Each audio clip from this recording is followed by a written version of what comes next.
una de ellas que hace Miguel Ángel Cervantes Salmerón y también coincide con la de Celestino Ciprés o Ciprés. Ellos preguntan, ¿cuál ha sido el impacto al ambiente, particularmente a la reserva, causado por los habitantes que están dentro de ellas? Y de una vez te paso otra pregunta, Marco, que es una combinación de varios, coincide, por ejemplo, de Fátima Estrada, de Héctor Puch, de Edwin Cisneros, que en general preguntan... Ay, espérame. Sí, ¿cuál es la importancia de tener las reservas de las áreas protegidas y a la vez qué pasaría si no las tuviéramos? Ok. Bueno, la primera, ¿cuál es el impacto en los habitantes? La reserva tiene una historia muy bonita, por así decirlo, ¿no? Donde un grupo multidisciplinario, además de biólogos, sociólogos, arquitectos, fueron a proponerle a la gente de las comunidades que esto se convirtiera en una reserva de la biosfera. Claro, además del estudio previo justificativo, donde se vieron el número de flora y fauna, ¿no? Y que estaba bien conservada, como lo mencionó Valentina en su presentación, ¿no? ¿Por qué se forma un área natural protegida? Entonces, aquí ha sido, en primer lugar, el que los habitantes se hayan involucrado tanto, eso ha permitido que también ellos tengan una conciencia un poco más clara que muchas otras áreas o que otros lugares que no son áreas, ¿no? De la importancia de preservar sus recursos naturales. Sin duda alguna, el impacto en cualquier parte del mundo es muy grande si los habitantes no tienen esta conciencia. Pero hay un estudio de la CONABIO donde la vegetación se ha incrementado en la reserva de la biosfera, un poco quizá por el trabajo de los programas de subsidio, el trabajo de nosotros, otro tanto porque se ha emigrado mucha gente. Hay varios factores que creo que necesitarían estudiarse para ver qué ha influido en esta conservación, ¿no? Es una de las reservas que se han conservado mejor, está en segundo lugar según este estudio, entonces, pues habla de una participación ciudadana y consideramos que ha sido todo este proceso, ¿no? Desde que se empezó a idear que se hiciera una área natural protegida. Entonces, pero claro, también se ha fortalecido a través de pláticas, investigadores del CIVIC que han ido a dar pláticas sobre sus estudios, etcétera. Entonces, eso va fortaleciendo el tejido social y eso permite que haya una mejor conservación y que los habitantes estén muy claros. También debemos mencionarlo que además de la CONAM y nosotros conjuntamente, también existen programas de la Semarnat, que hay asesores técnicos que están también digamos, en relación con nosotros para hacer sus planes de aprovechamientos maderables, no maderables. Entonces, es una conjunción de todos, la Profepa, la Semarnat. Entonces, es muy importante esto para las áreas naturales protegidas, ¿no? Y lo mismo que en la reserva, también en las áreas, ¿no? El Teposteco, etcétera, el Cobio, también se hace un trabajo de ese tipo para hacer una sinergia. Luego, ¿cuál es la qué? La importancia de las áreas naturales protegidas.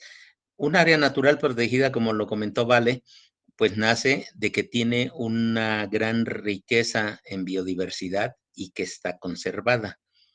Esa área provee de muchos servicios ecosistémicos que no solo le dan, no solo es para los habitantes de las comunidades que están inmersas, es para todos los que estamos aquí alrededor, Cuernavaca, ¿no? En el caso Guerrero, o sea, es un cúmulo de cosas de esas áreas que mantienen sus ecosistemas y eso nos ayudan a tener estos servicios ecosistémicos, agua, aire, inclusive los recursos naturales, ¿no? Para la gente que vive dentro, alimentación, para la gente que vive afuera, muchas cosas que le sirven, como mencionaba, no sé, por ejemplo, el copal, ¿no? Que mediante un manejo adecuado, pues se tiene ahí el copal para nuestra época de muertos. Entonces, a grandes rasgos, eso es, espero haya respondido la pregunta. Gracias, Marco. Hay un par de preguntas más o menos repetitivas durante todos los participantes y que le voy a pedir, por ejemplo, a Eli y a Vale que la respondan. Son un par de preguntas que una es, son varias personas quienes la preguntan y que tiene que ver con financiamiento, ¿no? Por ejemplo, Gustavo Flores lo menciona, Baruch Gallegos, Areli Cortés y varias, sobre qué tanto apoyo, hablando de financiamiento, se recibe del gobierno o de otro tipo de apoyo como para las actividades que hacen. Y también algunos otros de los que nos han visitado aquí en las pláticas preguntan sobre cómo pueden involucrarse, ya sea estudiantes o otras personas, cómo pueden involucrarse, si hay programas o qué pasos pueden hacer para participar, ayudar, contribuir. Y esto lo dice no solo como estudiantes, también cualquier ciudadano. Entonces, no sé si nos pueda contestar Eli desde su perspectiva y después Vale desde la suya. Sí, ¿me escuchan ahí y posiblemente me ven? Bueno, en cuanto al financiamiento, yo no he recibido financiamiento para hacer este proyecto. Es un proyecto grande. Básicamente el financiamiento que se utilizó es de PROMEP, de PRODEP, del mejoramiento del posgrado de la Secretaría de Educación. No he recibido financiamientos del gobierno del Estado para hacer este proyecto. Sí, sin embargo, me gustaría poder aquí expresar justamente tener algún tipo de llegada hacia el gobierno del Estado en cuanto a los programas y a las prácticas de manejo que se realizan, básicamente, bueno, en la zona que me corresponde a mí, en la que he trabajado y conozco, que es el río Macusac, y a las barbaridades que se han hecho en cuanto a las canalizaciones del río, por ejemplo, ¿no? Rectificar el río realmente es una brutalidad, creyendo que eso va a solucionar problemas de inundación. Lo que se ha hecho fue dragar el río, básicamente romper todo esto que les comentaba de la zona hiporreica, el corredor ripario.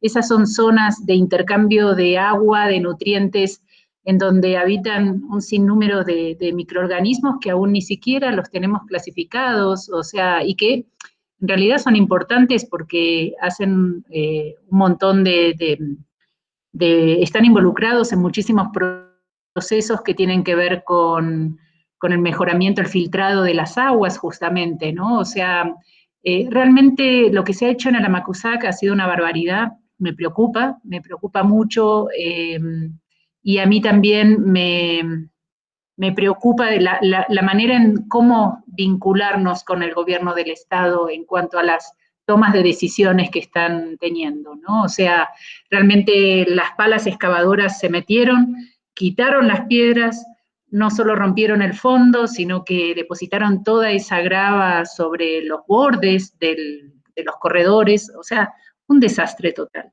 Entonces, más que el financiamiento, me preocupa las acciones y cómo poder llegar más a ellos, ¿no? Esto, bueno, no solo tiene que ver con el rompimiento de todas estas conexiones que hacen al sistema, sino también con los cambios en las economías locales. Por ejemplo, cuando rectifican un río, lo que hacen es que el agua corre mucho más rápido y los pescadores locales no pueden pues, disponer de sus prácticas comunes, artesanales de pesca, se tienen que ir de ahí directamente, pues ya no sirve el río para pescar. Entonces, bueno, hay muchas cuestiones involucradas con las tomas de decisiones que sí realmente me preocupan y necesitamos, creo que como reserva y como centro de investigación, una llegada mucho más directa con el gobierno, ¿no? Y con las decisiones que están tomando. Con respecto a la otra pregunta, que era sobre, ¿qué era? ¿De qué manera podían colaborar? La participación, sí.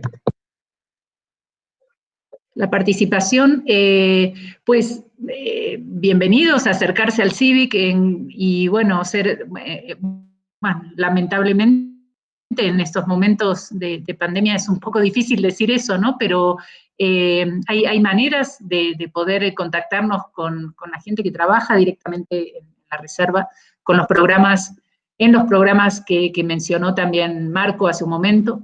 Y bueno, sí, siempre es bienvenida la ayuda, hay mucho por hacer y hay mucho todavía por seguir investigando, tanto desde el punto de vista de las comunidades, colaborar con ellos, como bueno, cuestiones ya que tienen que ver más con el ambiente, ¿no?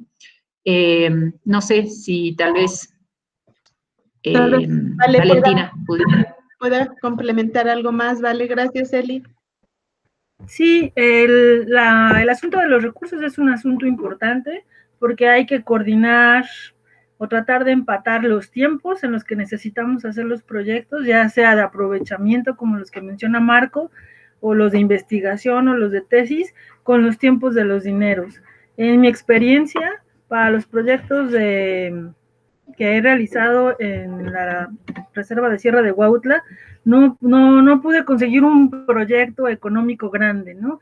Sino lo que pude resolver fue esto que dijo Eli Benke, de acercarme a la Secretaría de Desarrollo Sustentable y decirle qué proyecto estaba haciendo y cuál era el beneficio que ellos iban a poder tener si se involucraban en este proyecto, y lo que logré fue que ellos, de los recursos que ya tienen asignados anualmente, pudieran apoyarme, por ejemplo, con alambre, con pago de jornales, con herramienta, con postes, para realizar las plantaciones.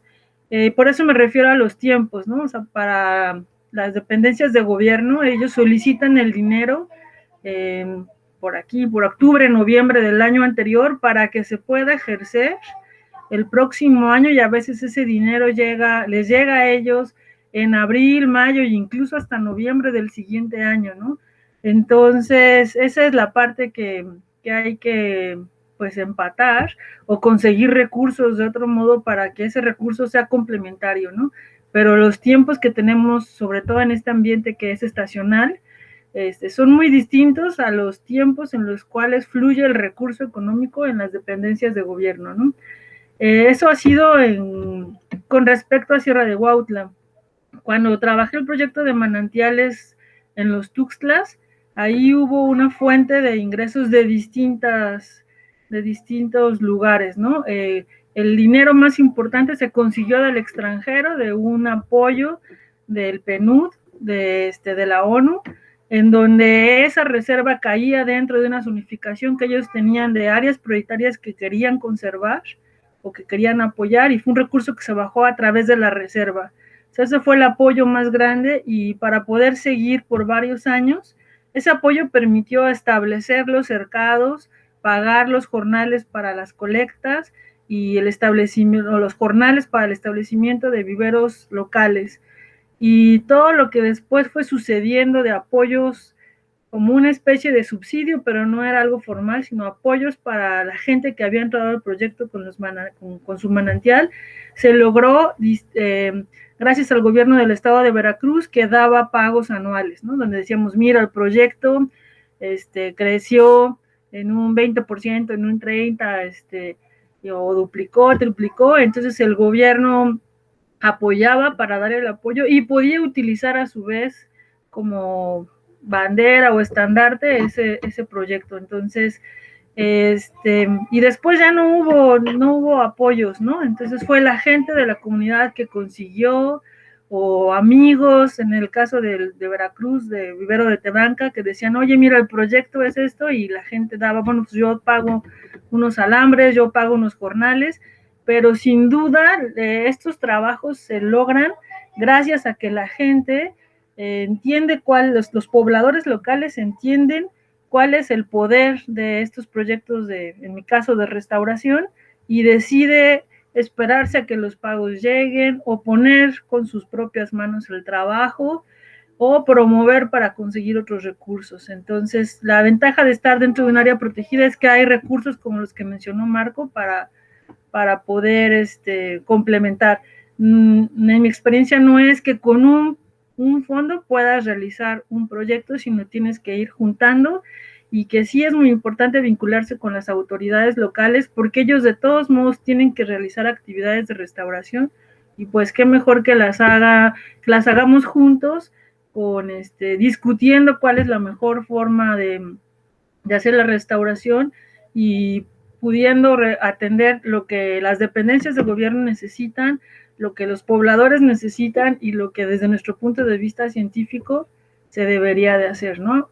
Entonces, desde la parte económica, de cómo pueden involucrarse, yo creo que ahora con las redes sociales sí debemos de establecer grupos de vinculación o de apoyo para poder publicar cómo es que la sociedad puede participar, ya sea haciendo tesis, servicio social, o simplemente en una jornada de trabajo en campo. En un esfuerzo por hacer este vínculo, varios investigadores de México están construyendo una red en Facebook que se llama Repara, en donde la gente puede solicitar ingresar, y asociando esa Repara, todos los investigadores pueden subir proyectos de restauración, y se puede contactar de manera directa a los investigadores. Entonces, yo creo que hay que utilizar estas redes sociales para poder involucrar a la comunidad. Y en el caso de Morelos, en particular, pues la Secretaría de Desarrollo Sustentable y la COESBIO están haciendo el esfuerzo de poner estos sitios en internet donde publican recorridos en las áreas protegidas, donde publican actividades como estas actividades ciclistas. La misma Reserva de Sierra de Huautla está haciendo este esfuerzo por participar, y que esté en Facebook y que esté en el canal de YouTube del CIVIC, de modo que quien quiera enterarse. O sea, a mí me encantó las imágenes que pusieron de la fauna que todavía se encuentra dentro de la reserva, me dio muchísima emoción. Yo solo he visto vacas. Entonces, qué padre que podamos estar enterados de que hay otro tipo de fauna, y que los que vivimos cerca de reservas, yo vivo cerca de la reserva de Montenegro, sí veamos que la fauna llega, ¿no? Que los murciélagos llegan, que ciertas aves que no se ven en otras zonas llegan. Entonces, sí hay estas estrategias en el caso del CIVIC, la página de Facebook, el canal de YouTube y el mismo centro, para vincularnos. Y ya, gracias. Muchas gracias, Vale, y a Eli. Yo rápido quiero meter mi cuchara, porque claro que todos podemos participar de manera así personal, como grupo, como habían comentado, pero también creo que podemos participar exigiendo a nuestros legisladores, al menos en Morelos, generar las leyes, ¿no? Las políticas públicas, las leyes de biodiversidad y las leyes de protección a los hábitats. Entonces, también es una manera en que podemos empujar. Parecería de manera indirecta, pero es muy directa, porque eso hace falta, por eso no hay recursos ya asignados por parte del gobierno, ¿no? Entonces tenemos que empujar para que existan esas leyes, es otra manera en la que podemos participar. Voy a continuar con las preguntas. Angie, ¿quieren saber de tu recetario, dónde se consigue, si se está planeado publicarlo? Y voy a agregar un par de preguntas, Angie, para tu tema que se presentaron en tu charla, que la puedes responder tú. También creo que por ahí anda Beli y Lupita. Entonces, una es el recetario. Otra que me parece muy interesante, dice, cuando un área natural protegida es decretada, ¿de qué forma puede verse afectada la autonomía de las comunidades locales? ¿Influye sobre los derechos de propiedad del territorio? Y una más que quiero ligar aquí, chicas, es ¿cómo afectaría a la población rural la extinción del bosque caducifolio de México o de cualquier lugar? Ustedes decidan cómo la responden, Angie. Bueno, primero lo del recetario, ya estamos en revisiones finales y buscando financiamiento para su publicación. Es muy interesante, hemos seguido agregando más recetas, se incluyen recetas tanto de plantas herbáceas como de diferentes frutos, y lo importante aquí también es esa contribución que tiene cada una de las recetas en la alimentación, ¿no? Estamos dando el aporte nutricional de cada una de las recetas. Sabemos que para este tipo de especies silvestres, como son los quelites, muy pocos tienen su aportación natural, principalmente en las tablas nutricionales que existen para México. Pues, en cuanto a la pregunta que hacía, ¿cómo afecta la autonomía? ¿Sí? Es más o menos así. El decreto, ¿cómo afecta la autonomía en las áreas? Sí, en como la propiedad de los... en la tenencia de la tierra, ¿no?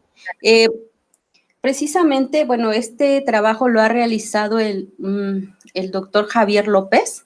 Realizó un trabajo sobre cómo veían las comunidades el que estuvieran dentro de un decreto, ¿no? De la reserva.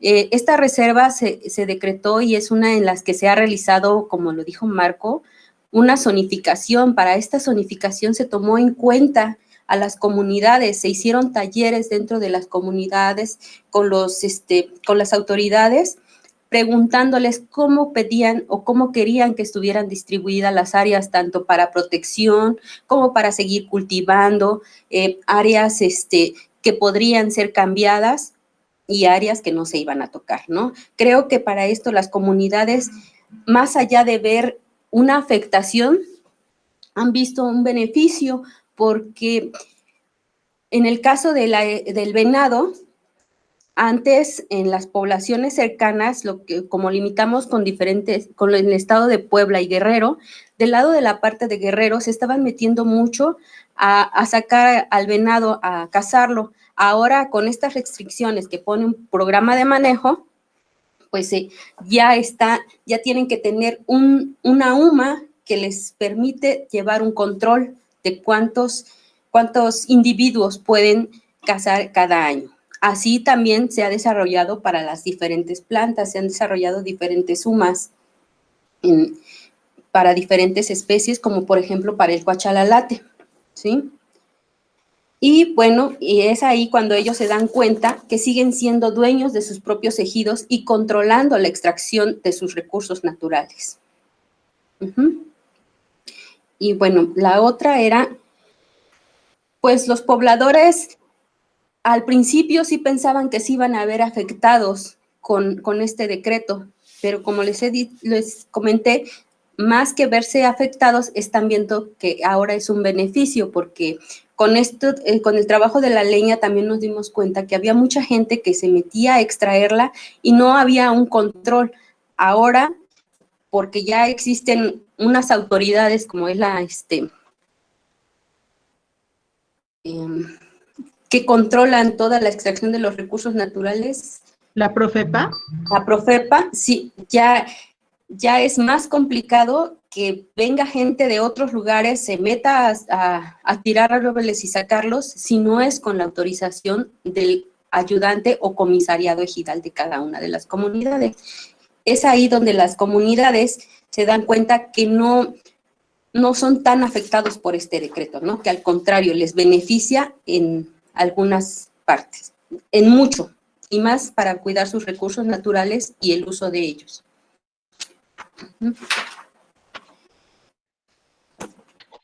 Gracias, Angie. Bueno, otra cosa también es que al al decir que están dentro de una área natural protegida, les da una forma de obtener más recursos en diferentes instituciones estatales, porque ellos se encuentran en una zona protegida. Eso les da como más puntos para obtener diferentes tipos de proyectos.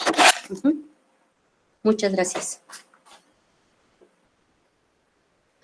Gracias a ti, Angie. Quería recordar en ese sentido en nuestro pasado evento, en la charla del doctor Valentino Sorani, justo sobre ordenamiento territorial que se trabajó en la reserva.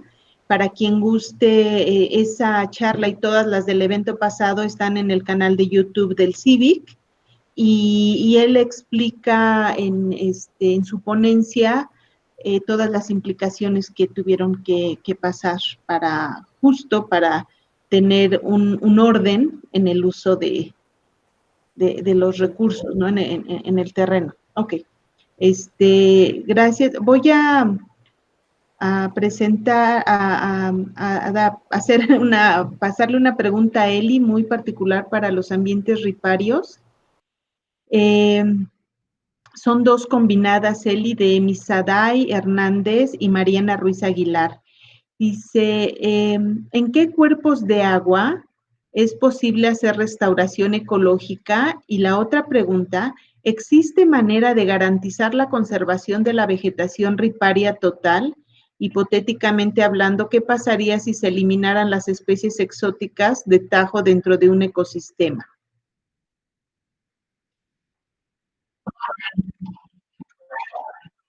Ok.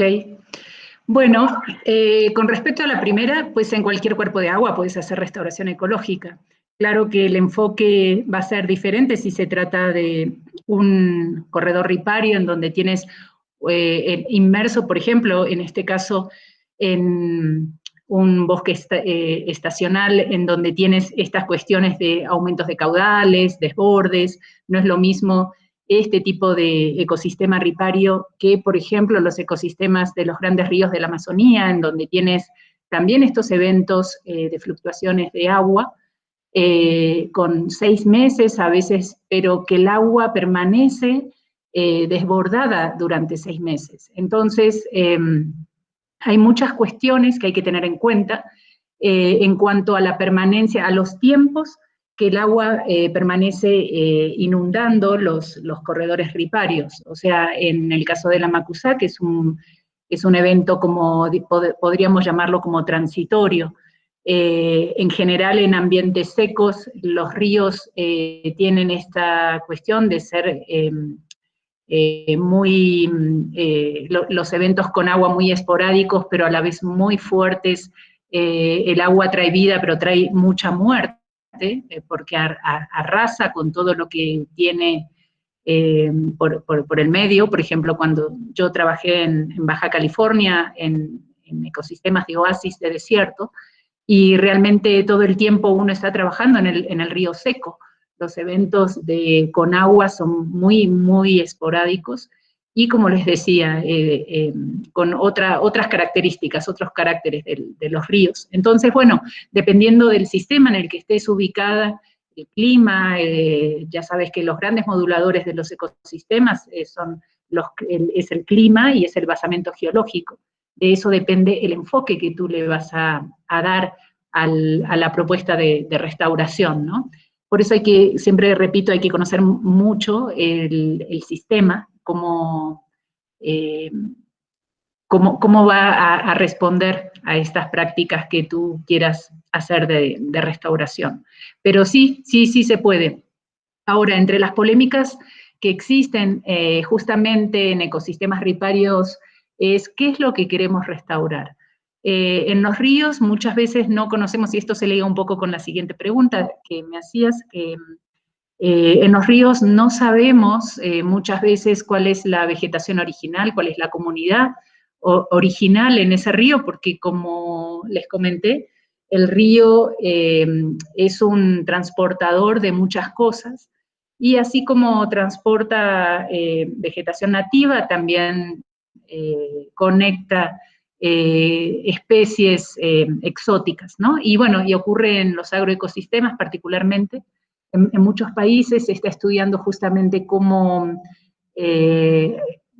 conectar diferentes sistemas, agroecosistemas, tipos de cultivos para hacer, no para hacer una restauración de la vegetación original, sino para hacer una restauración que les permita obtener servicios ecosistémicos. ¿A qué me refiero? A que ya la restauración en algunos ambientes ya no se busca la vegetación original porque ya no la conoces. O sea, no podemos saber incluso en el río Amacuzac si esa, la que está hoy día, era la vegetación original. Son ambientes muy dinámicos, cambian todo el tiempo. Lo que se busca más que nada es, por ejemplo, sostener bancos. La vegetación herbácea es muy buena para eso, por más que siempre en estos ambientes también, bueno, los árboles son los grandes componentes de estos ecosistemas, los que dan la estructura. Sin embargo, me gusta como revalorizar a las herbáceas en sus funciones, ¿no? Como les decía, son especies de ciclo muy rápido, corto, cumplen sus funciones muy bien, y filtran básicamente todo lo que se echa en los campos de cultivos, desde fertilizantes hasta mejoradores para el crecimiento, bueno, todo lo que se echa en los campos de cultivos, los pastos son muy buenos para filtrar. Entonces, yo creo que hay que hacer un cambio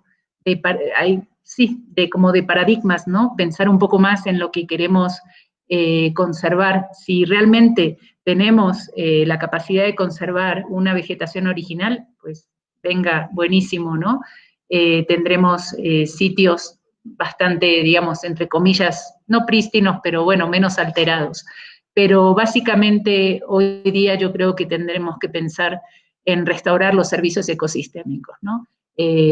Sostener suelo, alivianar las inundaciones, promover la infiltración de agua hacia las napas subterráneas, bueno, infinidad de servicios ecosistémicos que pueden proveer la vegetación de los corredores. Y bueno, básicamente lo que necesitamos es sí establecer, como comentaba la doctora Elizabeth, pues establecer líneas que nos lleven a leyes que protejan justamente los corredores riparios. Necesitamos por lo menos de 20 a 30 metros de corredores riparios para que cumplan sus funciones a lo largo de los ríos. Y eso no se requiere de mucho dinero, para nada. De hecho, en mis estudios se observó que el banco de semillas del suelo ripario permaneció, está en el suelo, en sitios de cultivo que han sido cultivados y manejados por más de 30 años. Todavía conservan el suelo, la vegetación riparia. Entonces, es muy fácil, hay agua, hay humedad y pues se pueden restaurar bastante rápido. No sé si respondí, espero que sí. Yo también, Eli, porque fueron preguntas grandes esas. Entonces, bueno, si no, seguro habrá interés por contactarte. Hay dos preguntas que tienen que ver con educación ambiental, así medio las catalogamos. Por ejemplo, a Vale preguntan, ay, ¿dónde está? Ya se me perdió.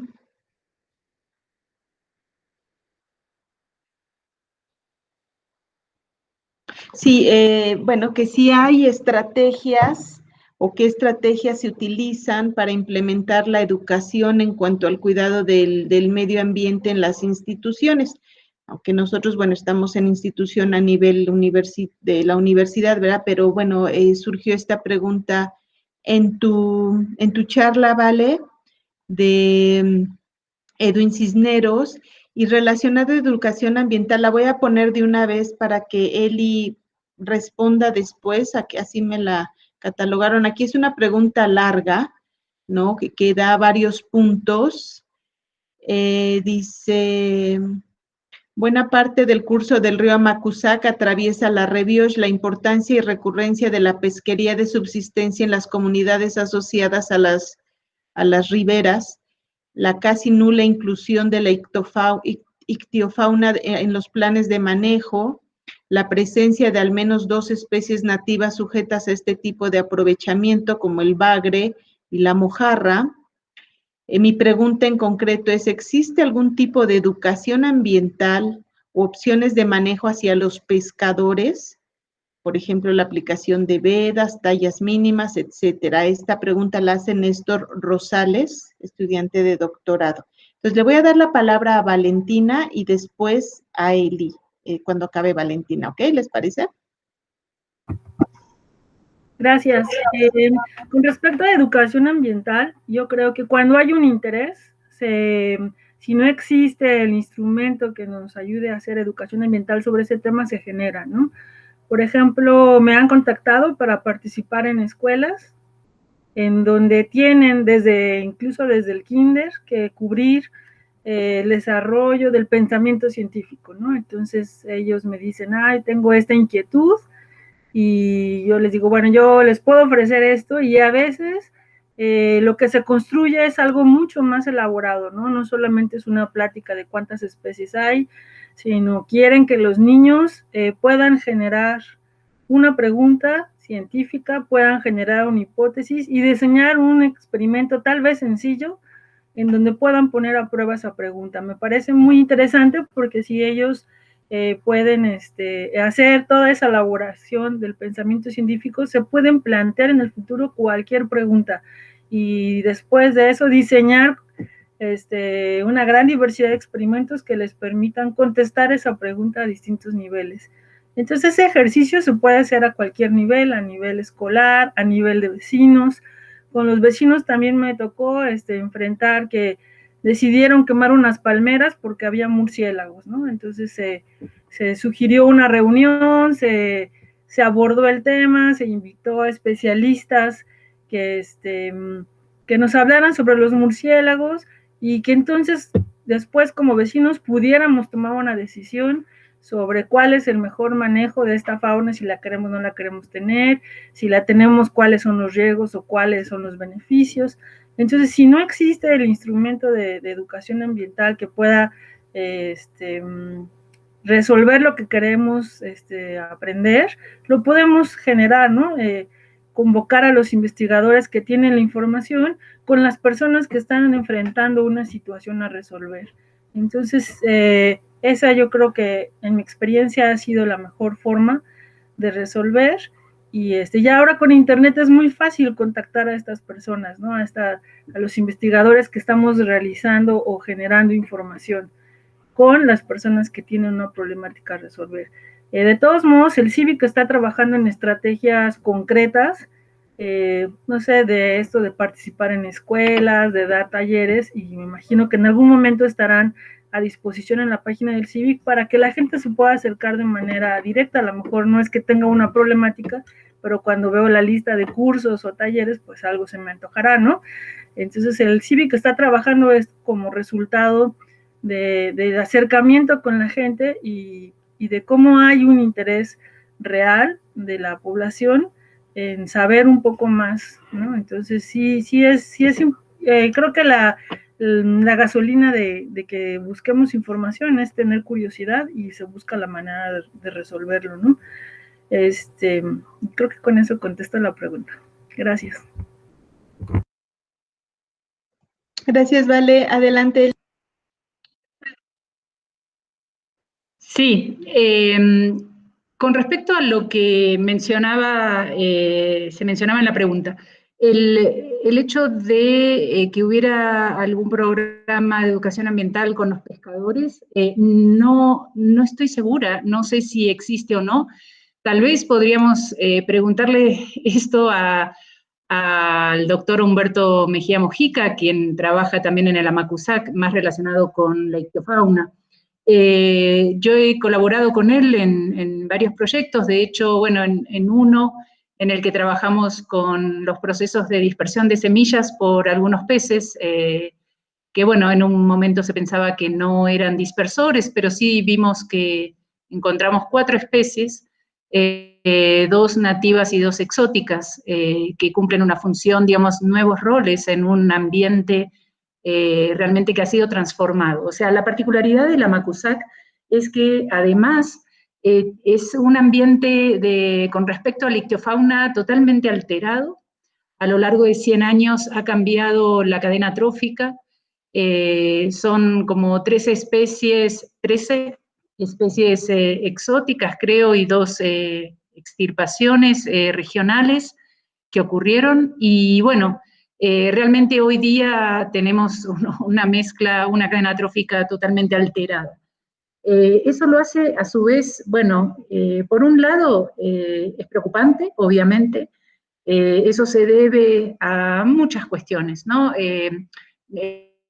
Una tesis de un estudiante mío de maestría, lo que estuvo investigando fue cuál era el efecto de la actividad de la acuacultura en esta cuestión de la introducción de especies exóticas, porque básicamente muchos de la acuacultura informal que ocurre a lo largo de la Macusac, y no solo en el Amacuzac, sino que a lo largo de todos los ríos que vimos que desembocan en el Amacuzac.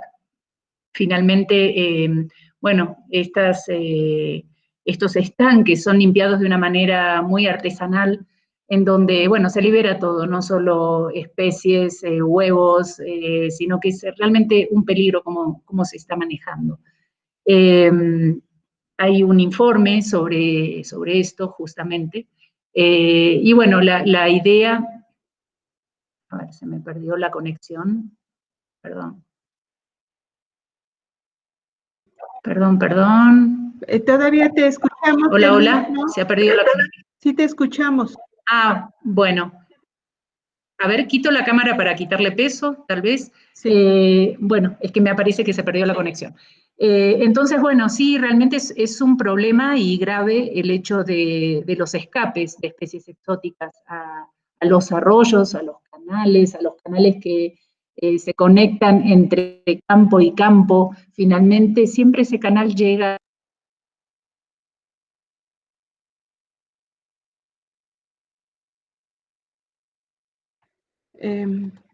bueno, creo que sí se perdió la conexión con la doctora Benke.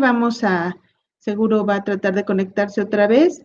Un par de preguntas más, tenemos tiempo, creo que ya resolvimos la cuestión del video y nos dará tiempo, pero hay un par de preguntas para Marco.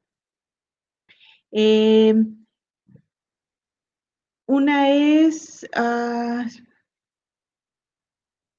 Marco pregunta si se consideran especies de plantas dentro del programa de especies prioritarias. El estado principal, digamos... Perdón, ya regresó. Sí. Perdón, se me fue un rato, Eli, pensé que se había perdido, pero no sé en dónde quedé. Sí, no sé en dónde quedé, pero bueno, principalmente quería comentar que Morelos es número 1 en exportación de especies, bueno, y de comercio interno también de especies de ornato,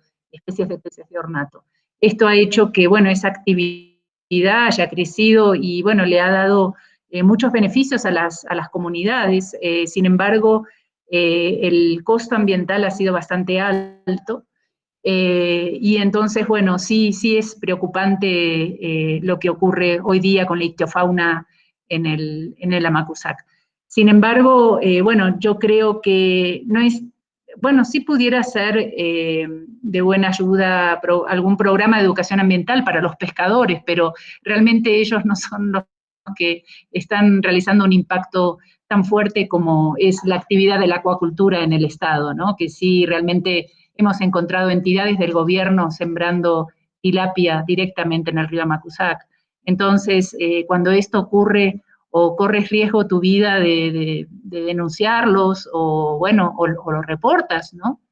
Pero bueno, el tema de seguridad también en el Estado es bastante grave, y bueno, es algo que quisiera mencionar, porque hay muchas cuestiones con las cuales nosotros nos enfrentamos al salir al campo, entre cárteles, ¿no?, que existen en ciertos lugares y ya no puedes poner ahí tus sitios de estudio, bueno, denunciar este tipo de cosas. Entonces, bueno, yo creo que los esfuerzos tienen que seguir. No creo que sean, como mencionaba, los pescadores locales los que más necesiten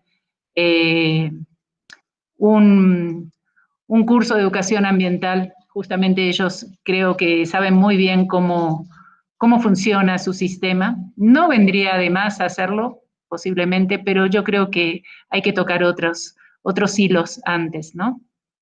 Pues ese es mi aporte. Gracias, Eli. Les decía que un par de preguntas más a los otros ponentes. Le decía a Marco que se pregunta si hay especies de plantas en el programa ay, ya la volvió a perder, en el programa de especies prioritarias. Y la segunda, que se me hace muy interesante, que me gustaría que respondieras, Marco, es si, ¿dónde está? Bueno, hablaba de que si las comunidades participan de manera voluntaria en los programas, y si, aquí está, la comunidad de La Rebiosa se involucra de manera voluntaria, ¿ha sido difícil lograr su contribución? Por favor, Marco. Ok, bueno, sobre la primera pregunta, los PACE, los Programas de Acción para la Conservación de Especies, creo que solo hay uno, del zapote prieto. Los demás son aves, son mamíferos, felinos, ¿no? Fauna marina, pero de plantas solo creo que ese es el zapote prieto. Entonces, pero en la página de la Comisión Nacional de Áreas Naturales Protegidas, ahí vienen todos los pases que existen, ¿no? Ahí se puede consultar.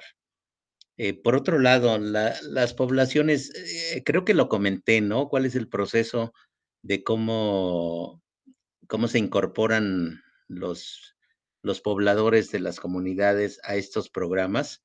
Se hace una convocatoria, ¿sí? En 3 lugares estratégicos para que puedan bajar de las comunidades, sobre todo los comisariados ejidales. Se les da una plática sobre la convocatoria, sobre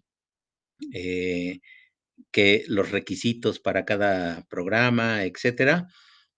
Después se vuelve a ir a esos mismos lugares para recibir las solicitudes, ya que se van cargando en un sistema.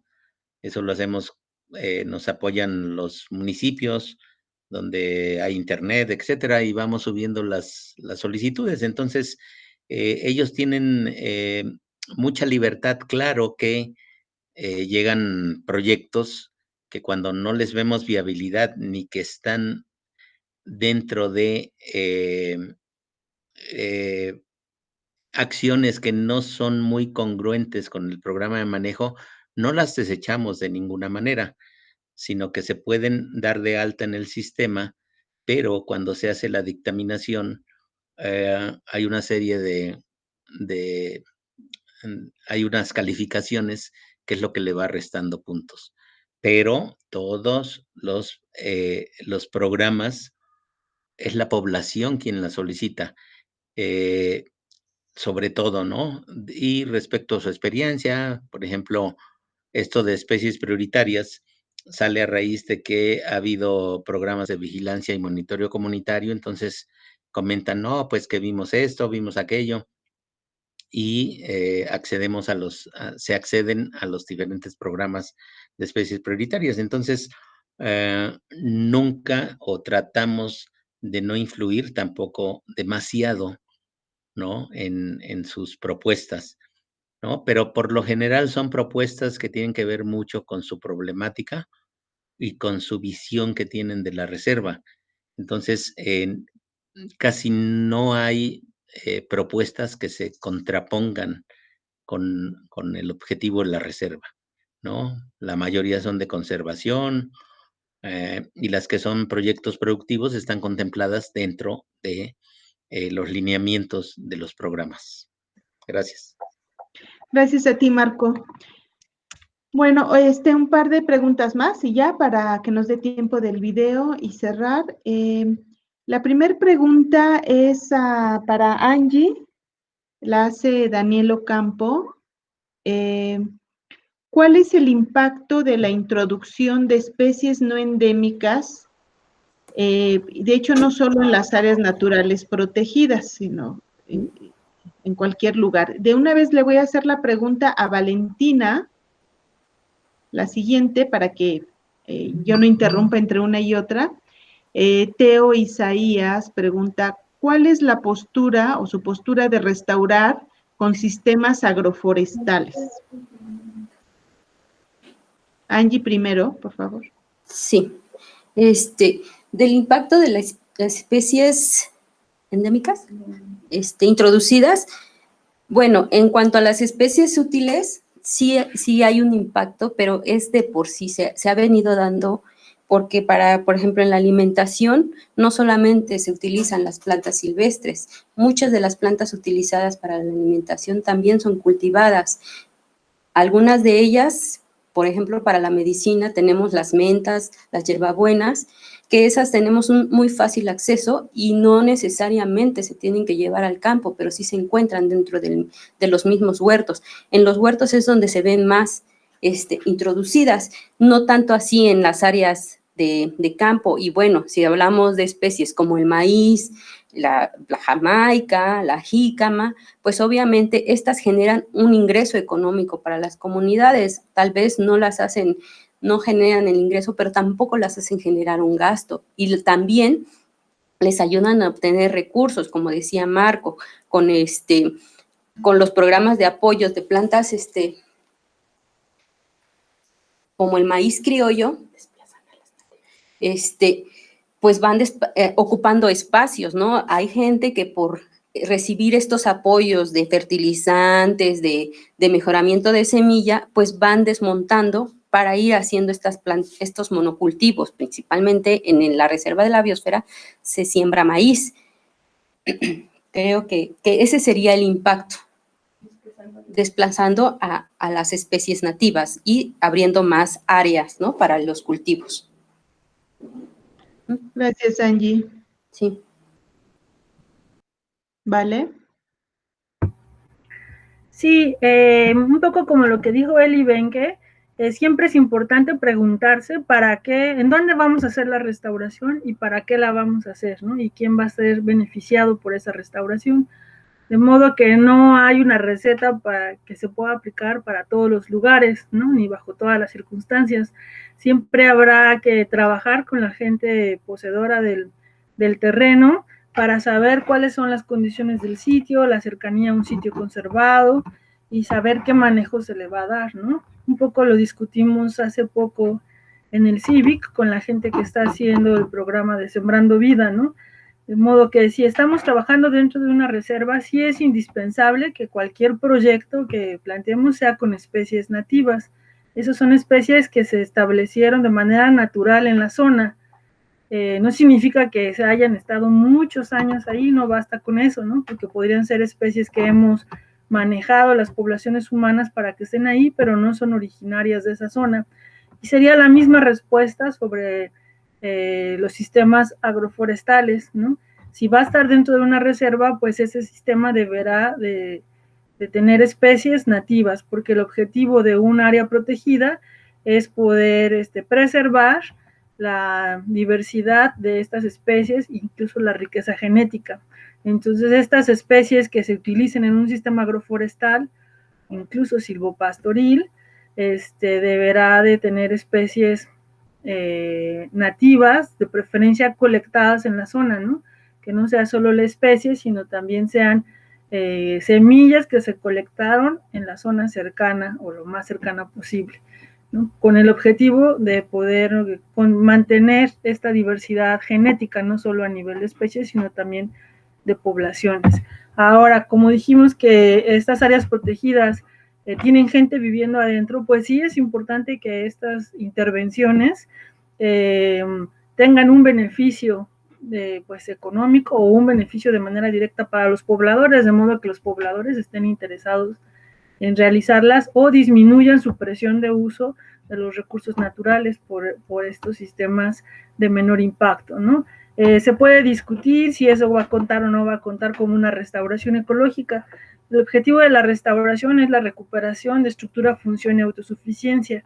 Entonces, si en lugar de tener monocultivos podemos tener plantaciones agroforestales con combinaciones de distintas especies, con distintos momentos de aprovechamiento, con distintas formas de obtener el recurso, que no toda sea maderable o de extracción, entonces eso va a permitir que el sitio tenga una mejor estructura que si solo fuera un monocultivo, y a lo mejor a largo plazo un aprovechamiento que no signifique que voy a tener que deforestar porque hice una plantación maderable y voy a tener que quitar la mayoría de la cobertura vegetal. Entonces, en términos de recuperar algo de la estructura y de la función, pues sí ayuda mucho más una plantación agroforestal que monocultivos, ¿no?